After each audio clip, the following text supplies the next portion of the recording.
Welcome to రాజనీతి. తెలంగాణ రాష్ట్రం land locked state. చుట్టూ భూభాగమే ఉంటుంది కానీ ఎక్కడ సముద్ర తీరం ఉండదు. అందుకే చాలా సినిమాల్లో రాజకీయ నాయకులు కామెడీ కింద హైదరాబాద్కి బీచ్ని తీసుకొస్తానే ఒక హామీ ఇప్పిస్తుంటారు కామెడీగా. కానీ ఇవాళ రేపు టెక్నాలజీ, డబ్బు ఉంటే ఏదైనా సాధ్యమే. దేన్నైనా క్రియేట్ చేయొచ్చు. కృత్రిమ సముద్రాన్ని సృష్టించవచ్చు, కృత్రిమ చంద్రుడి వెన్నెలను కూడా ఆస్వాదించవచ్చు. ఇప్పుడు అలాంటి ప్రయత్నమే తెలంగాణ ప్రభుత్వం చేస్తోంది. మామూలుగా అయితే తెలంగాణ ప్రజలు బీచ్లకు వెళ్ళాలంటే పశ్చిమ తీరంలో గోవా వైపు వెళ్ళాలి, లేదా ఇటు తూర్పు తీరానికి వస్తే ఆంధ్ర వైపు రావాలి. సో ఇది దూరాభారం అని చెప్పాలి. అంత దూరం వెళ్ళే పని లేకుండా హైదరాబాద్లోనే కృత్రిమంగా బీచ్ నిర్మించబోతోంది తెలంగాణ ప్రభుత్వం.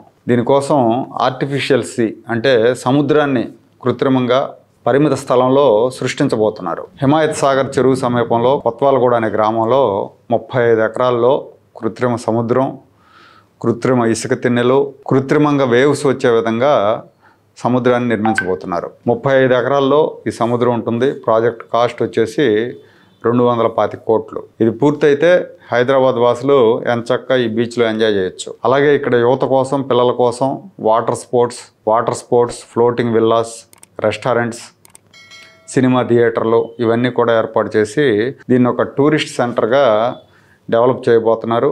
పబ్లిక్ ప్రైవేట్ పార్ట్నర్షిప్లో దీన్ని నిర్మించబోతున్నారు.